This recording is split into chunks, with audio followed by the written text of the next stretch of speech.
It's Thursday, June 13th, and I'm your host, Paula Hersey. On Barnstable Today, we head out to the Cape Cod Baseball League's opening day for a look at the new Hyannis Harbor Hawks Field. Get ready for Father's Day weekend with the Greater Hyannis Area Chamber, and we sit down with Meg Mayo-Brown, Superintendent of Barnstable Public Schools. Opening day for the Cape Cod Baseball League took place Monday, and the Hyannis Harbor Hawks held a special ceremony before the start of their game to dedicate their new ballpark to Judy Walden Scarfile. Scarfile, who served the league in various capacities for over 45 years, has her name engraved on the top of the new scoreboard in right center field. The field, located at St. John Paul II High School, has been fully refurbished with $700,000 from the town of Barnstable and $100,000 from the Yawkey Foundation.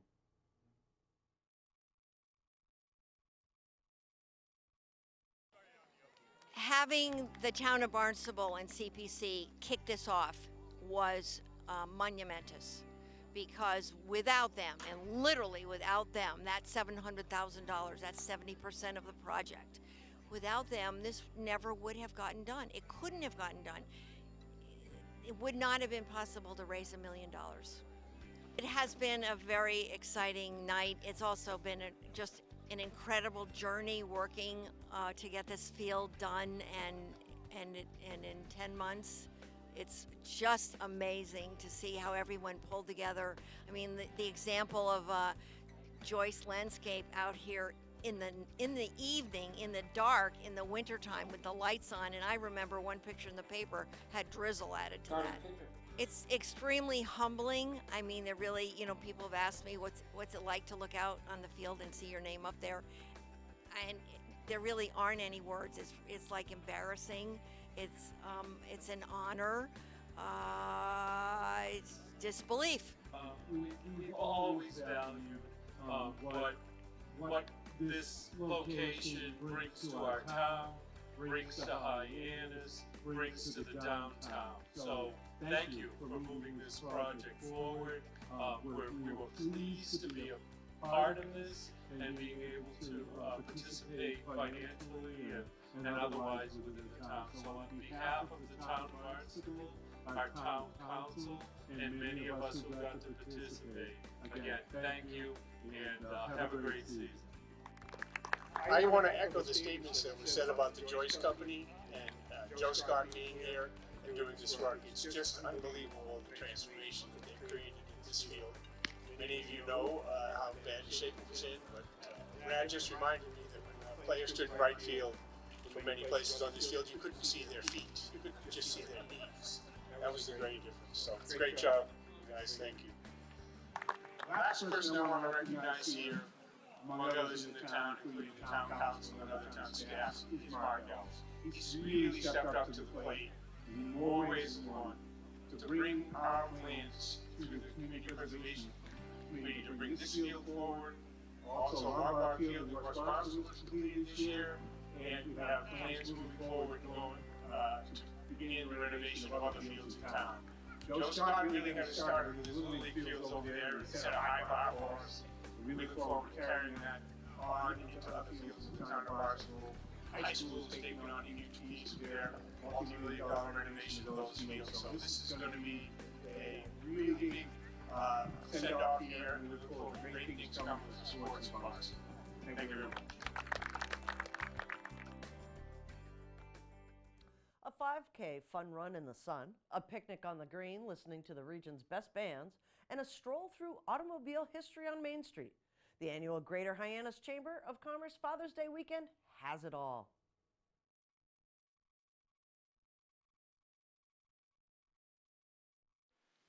Hi, I'm Olivia Morrow with Channel 18 News, and today I met up with Todd DeLuca to find out more about some of the activities Town of Barnstable is hosting this Father's Day weekend. It's almost Father's Day weekend. I'm here with Todd DeLuca to tell us about some of the events we have going on. Todd, please share with us what we have coming this upcoming weekend. Well, this is a special year for the car show. It's our 25th anniversary, so this car show has been going on for 25 years. And so the Car Club Committee said, why don't we do something special this year? So we tried to put together a special weekend So we're starting off on Thursday with a chamber event where we're taking a train ride on Central Railroad to the Pearpoint Glass Factory and back and having lunch. And then on Friday at 5:45 we have our Sun Run, and we partnered with the Sturgis Key Club, which is a high school group of the Kiwanis, to put this race on, and all the money benefits the Camp Sunshine, which is a camp for children with terminal illnesses and their families, so they could get away and sort of forget about their illnesses. And then on the next day, on Saturday, is when the schedule really ramps up. So on Saturday, we have the beginning of our 25 hours of music. So 25 hours of music celebrates 25 years of car shows. And that starts at 1 o'clock with a local band. And that goes all the way till 7:30 when Ayla Brown headlines at 7:30, and we think she'll be done around 9 o'clock. So it's a full day of music. In between, we have Scoops for Sloops, which is put on by Sail Cape Cod, and that's an ice cream fundraiser that will go on right behind us here. $5 for kids, $10 for adults to get in, and they can eat all the ice cream that they want. And then we have our car show VIP night. That'll also take place in that tent, but the interesting thing about that is we close Main Street from Barnstable Road down to Pearl Street, and we have a mini car show. And what it is the Cape Cod Classics Car Club holds their event that night here. So if somebody wants to get a little preview of the cars, they can come down Saturday night. And then on Sunday is the main event, and the car show starts at 8:30. We'll park 350 cars on Main Street before 8:30. And the 25 hours of music picks up again at 9 a.m. with a little light jazz. And then the Federated Church has their Strawberry Social from noon to 2. And they tell me you have to get there early because they sell out. So that should be a lot of fun. And then we have a stage B set up on the corner of High School Road and Main Street, where we'll have some music, and that's also where we'll give away the car awards at 1:30. And then that music ends, the last band goes on at 1:30, and that's the Soggy Po Boys from Dover, New Hampshire, and they'll finish about 3. So it's a really, we hope, fun weekend for everyone. Most everything is free, so it's a time for families to come down and just enjoy themselves here in downtown Hyannis. Why do you think it's important to host events like this? Well, I think there's 2 key reasons. Number one, it is a big economic driver at the beginning of the season. A sunny day will bring in about $3 million of business into the community, just by people coming in, travel expenses, souvenirs, hotel nights, food, drinks, all those different kinds of things. So that's really important to kick off our season. But I think equally important, and maybe not so tangible, is I think when residents of Barnstable and Hyannis see the car show and the concert, I think it sort of fills them with community pride, and I think we need to develop that more here in Hyannis. I think people should be extremely proud of this village and this town. Well said. And how many people do you think are expected to arrive? Oh, this is a point of contention. The public safety officials tell us that on a sunny day about 50,000 people are on the street. Some people think it's less and some people think it's more, so I'll go with their estimate. What happens is starting at 8:30, people come to the event for a couple of hours and then the crowds turn over. So I bet you that there's 10,000 people on the street at any one time. How many times that turns over, we're not exactly sure. Anything else you'd like to add before we finish? Well, I just want to welcome everyone to come down. You're welcome to come to the green and put a blanket down and sort of stake your claim for the concert, and we hope everyone enjoys the weekend. We know we will. Awesome. It looks like it's going to be a great weekend. Yeah. Looks like it's going to be a beautiful Father's Day weekend. For more information, you can visit hyannis.com/events. To all of you watching, I'm Olivia Morrow, Channel 18. Barnstable Public Schools Superintendent joins us for her quarterly interview. Initiatives from elementary to high school this past school year and what's ahead for the fall.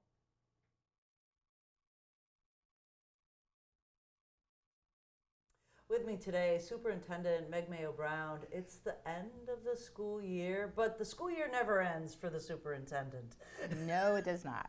So many initiatives, so many things going on. But first, congratulations on another graduation at BHS. Yes, it was a wonderful event. I love hearing the students give their speeches, and there's nothing like seeing 300 and so students cross that stage. As well as the fourth of yours. That's right. Yep. I have 444, and what was interesting this year was we had the children of 3 school committee members, the principal, and myself all graduating seniors this Oh my year. goodness. Yeah, That was great. Yeah. So it's a privilege to watch everybody cross the stage, and a special day to watch your own as well. Right. Yeah. So again, lots of initiatives Yes. out there, moving parts. So let's start at the pre-K level. There's a new center that's being developed and ready to open probably midsummer. Talk about that. So the Family and Community Engagement Center, we're able to partner with the town of Barnstable. Mark Ells has just been a super partner in this work. We came to him a number of months ago and said, listen, we really need a place where our families can go for one-stop services for Barnstable Public Schools.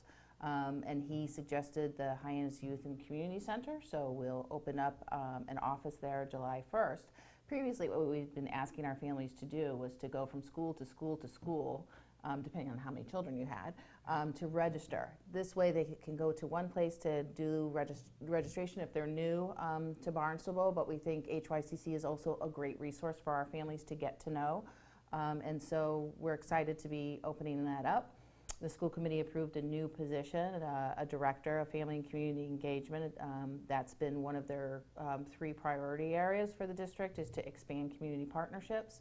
So in addition to running registration, this individual who will also support increased volunteerism in our schools. We've modeled that after Falmouth's VIPS program, Volunteers in Public Schools, so we're really great that we have a model that we can replicate here in the town of Barnstable. That's fantastic. And moving, kindergarten registration is still ongoing. It is, and we certainly want to encourage our families to register if they haven't. We're noticing that, and it's typical, a lot of families are waiting until August to register, but we do open it up in March so we can get a sense of our kindergarten numbers and plan appropriately for that. And our registrations are a little down, so I think that's just us needing to get the word out that registration is open and to encourage all families to register their kindergarten students. Right.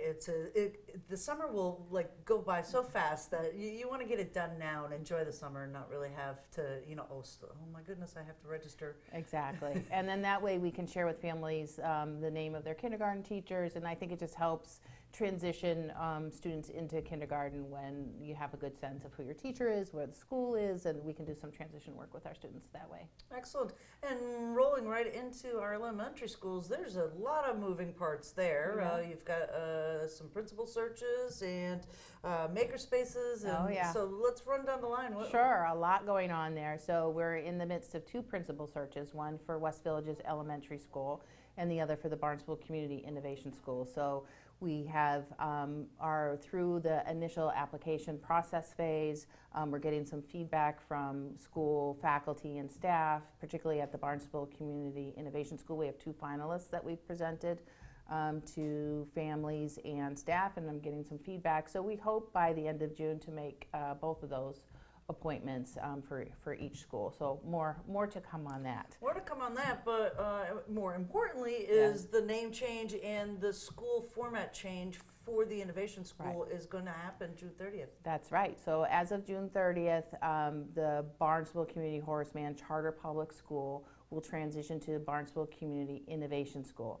And that's something that we've been working on all this past academic year with an innovation planning committee, which is in large part the teachers at the school currently developed an innovation plan that was approved by the school committee. And the exciting news about that is that the plan focuses on project-based learning. So that's a great opportunity to have some interdisciplinary work done for kids to focus on projects within the school. So that's their innovation, and we're really excited to support them in that process. Our goal through the transition was to keep teachers in place, support staff in place, students who are already attending, no shifts in any of that. Again, the shift is really around the governance model, so rather than having a board of trustees, the school is, this local school committee, Barnstable School Committee oversees the school, as do I. So that's the governance. People should notice the shift in that.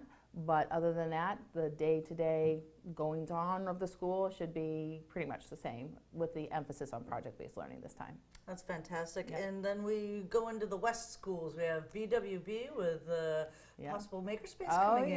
Yes. So BWB was the recipient of a $10,000 some funding from the town. And in speaking with Beth Forbes, the principal over there, I knew she was a little envious of Centerville's makerspace. So I said, would you want to think about using that funding to have your makerspace at Barnstable West Barnstable? She said, absolutely. So that work is underway, and there's I would say, a healthy competition sometimes between Centerville and BWB, because both principals are sort of enjoy each other's work at the school and are always collaborating to do that work together. Right. Yeah. And then, of course, High West, one of the busier elementary schools I've been to in our course of the work with Channel 18, is Kathy's going to get a little bit of help. She is. Hyannis West is one of our larger elementary schools. It serves a large population of students who are learning English. So many diverse needs going on at the school, and what I had presented to the school committee was a request to support Kathy with an assistant principal. And again, we're excited that the assistant principal will be Mr. Eric Curry.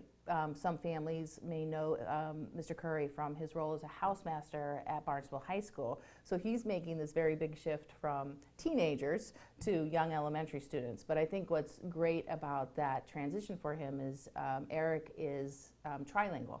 So he speaks Spanish, Portuguese, obviously English, but in terms of supporting the student population at High West, it's a perfect match. Fantastic. Let's move right into intermediate school. Yes. So intermediate school, there's certainly a lot going on there in terms of, we've received 2 large grants to focus more on career awareness for students. So we don't want our students to be waiting until they get to high school to really have some career exploration. So we received a $100,000 planning grant and then another $80,000 planning grant to support teachers and administrators at the school to really rethink and reimagine how we can help students understand what the career opportunities are and do a little bit of exploratory work in that area. Now that funding is on top of a $150,000 grant we received from Mass Ideas in order to redesign and reimagine what middle school could look like. So there are a number of subcommittees going on, state convenings where our teams go to think what are some of the best practices, because quite frankly, right, school looks like school did 100 years ago. We know we need to innovate around that, have a different experience for students, and so that's an 18-month planning grant, but we're very optimistic on the other side of that 18 months will be a new way of teaching and learning at Barnstable Intermediate School. That's really exciting. I think so. Part of that whole career exploration, obviously, you said it happens in the 6th and 7th grades. Yes. Why is that more important than in the high school, opening their eyes that young? Well, I think it starts the pathway or trajectory of trying to understand what careers exist. And so we can do that career exploration with 6th and 7th graders, so by the time they're entering Barnstable High School, they can think more about what pathway, because Barnstable High School is doing some pathway work in terms of identifying for students, here's a sequence of courses or a trajectory of courses that you could take that would better align with your career interest. Whether that's in something in the sciences or in the humanities, I think our families will start to see that Barnstable High School is getting more articulate in the program of studies about what pathways are and how students can align themselves to a pathway. So that work in 6th and 7th grade is very, exploration. So by the time, and believe me, we're not asking kids pick a career when you're in high school. We're just saying we can offer you some opportunities to learn something that might be better matched with your interest. So that work is ongoing, and the communication between the intermediate school and the high school for both staff and students, we want to see more of a through line between the two schools. And we have this incredible internship program at the high school where our senior internship opportunity students are matched out to various employers, community service organizations, and others, and they just have this amazing experience in their senior year. So if we can get probably more efficient and effective in terms of helping students see that pathway to their senior internship and build upon it starting in 6th grade. That's our goal. Excellent. Yeah. And finally, not least though, Barnstable High School also with some changes this year. Yes. So one of the things we did this year was study the leadership structure at the high school, because we always want to be sure that our schools are designed in the best way possible to support teaching and learning. And Barnstable High School has had a very traditional model of principal, assistant principal, 5 housemasters, and then obviously other positions that support that. So we wanted to take a look at to see if the way that was organized really was in service to students and teachers. So we studied it for the year. We went out to see other schools to see, we went to Everett, who has a great career pathway program. We learned a lot from them, how they run their pathways. We went to Waltham, just again to get a sense, Woburn, just to get a sense, what are other high school models looking like? We did a literature review to see what are some best practices around organizing a school in terms of the leadership, but most importantly, we surveyed the staff and said, what do you need? How can we better support you? And so working in a group of, there are about 12 of us that worked through that, looked at the survey data, looked at what other schools are doing and thought, okay, we think we need to redesign how that's done at Barnstable High School. So we proposed a model about everything. What is it that happens in a high school in terms of leadership? And then that really lent itself to knowing that, okay, we think we need someone to be sort of the lead in terms of curriculum instruction and assessment, be the lead in student support, and be the lead in management and operations. Because one of the things we took away from the survey is teachers were saying, listen, we really need to know who to go to for what, because those areas right now are kind of spread across a number of people. So we've posted for an associate principal for student support, an associate principal for management and operations, and then Scott Pye, who's the assistant principal, will be the assistant principal for curriculum instruction. And then with the associate principal for student support, we'll have 3 deans. So we're moving away from this housemaster model to a dean model, and so that will begin in September. Now, Principal Clark is very committed to having the least disruption to students. So right now, students are organized by houses. That will change, but we're trying to keep students with their counselors, so there's not this disruption in the relationship with the school counselor. So much going on. There is a lot going on. There is a lot going on. And I just come back to the, when I started as a superintendent here July of 2016, so I'm wrapping up my 3rd year, the school committee asked me to do 2 things when I came on board. One was to prepare the district for changing demographics. And so we're doing that work. As I was just looking at the data the other day. We have a 35% increase in English language learners in the district over the past 5 years. We have about a 15% increase in students who are identified as economically disadvantaged, right? So the school committee was very accurate in their foreshadowing, knowing that the district was changing and that we need to do a number of these initiatives to do that. And then the second thing they asked me to do was really to return the district to a school system rather than a number of schools with their own site-based management, right? So sort of pulling it back so that particularly our students who go to the 5 elementary schools, when they hit 4th grade at Barnstable United, that they have a consistent experience among the 5. So that's been much of this work over the past 3 years, which has led to a lot of different initiatives. But we're trying to say to folks, now at this point as we enter next year, much of those sort of new initiative feel should settle, and now we can really focus on supporting everyone within the initiatives that we've started over the past 3 years. Right.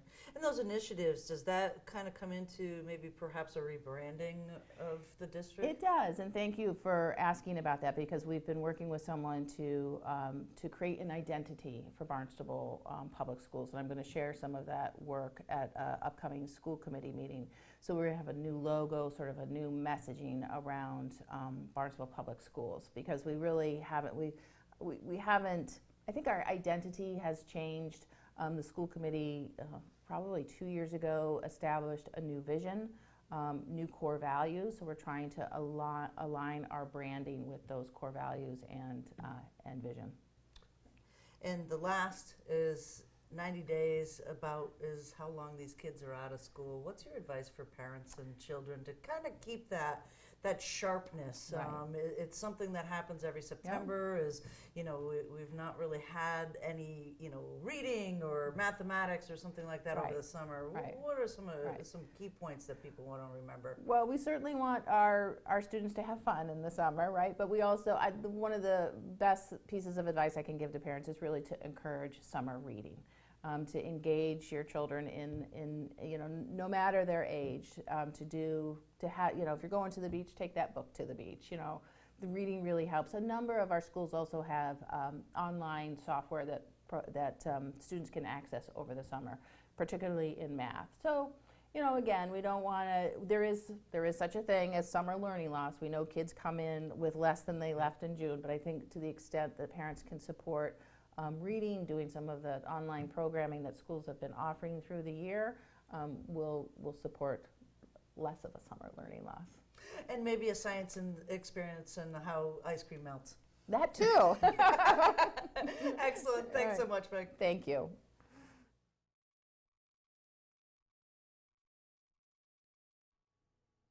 The time has come to say farewell to our flippered friends. Winkin', blinkin', and nod, the Headstart Diamondback Terrapins are headed back to the Great Marsh of Sandy Neck today, June 13th at 5 p.m. The time of year has finally come in which we will be parting ways with our Channel 18 turtle friends, Winkin', Blinkin', and Nod. It has been an incredible journey these past 8 months of watching them grow as well as thrive in their protected enclosures. Like many parents, it's time for us to send them out on their own into the real world. Here on Turtle TV, we are all about the Terrapin Headstart program. This program was started for the sole purpose of protecting an endangered turtle species known as the Diamondback Terrapin turtle. These cool little dudes have many interesting features, including the fact that they can live in both salt and fresh water. For many decades, the Diamondback Terrapin turtle numbers have decreased so much that their species is now endangered and categorized as threatened. This is due to the cause of predators, humans, and habitat loss. These beautiful creatures survive by laying hundreds of eggs. The turtles even nest in local places like the Great Marsh. The Great Marsh has suffered loss of habitat due to land development. Many predators such as foxes, raccoons, herons, seagulls, and even humans prey on the turtles for food. These babies are an easy target since they are defenseless. The Terrapin Headstart program was developed to turn those decreasing numbers around. In order to increase their chances of survival, the goal is to help the turtles grow bigger and stronger before releasing them back into the wild. This will hopefully ensure better chances of laying eggs and restabilizing their species population. When a nest is discovered, the natural resource officers step in and do everything they can to protect the turtles, like cover them with milk crates to keep the nest protected and allow them to hatch safely. Once the turtles have hatched, they get distributed to protected areas like schools, nursing homes, and even our own studio here at Channel 18. The turtles are fed and well taken care of until they are about 3 turtle years old. Once they are of age and ready to be released, the officers will pit tag the turtles by inserting a tiny wire just beneath their skin in order to keep track of them. Through this program, humans, especially children in schools, learn about the life, development, and ecosystem of the Diamondback Terrapin turtle. This will help enhance animal awareness and encourage environmental protection for all ages. With the help of Barnstable's Natural Resource Officer, Sean Cordes, our very own Channel 18 turtles, as well as the turtles from the MEA building, will be publicly released at 5 p.m. Thursday, June 13th at Sandy Neck Gatehouse for the 7th annual Diamondback Terrapin release. We ask that you park at Sandy Neck Beach and walk to the Gatehouse. For more information, please call Marine Environmental Affairs Division at 508-790-6272 or direct your questions via email to amy.croteau@town.barnstable.ma.us. All are welcome to watch us wish our friends luck and send them home.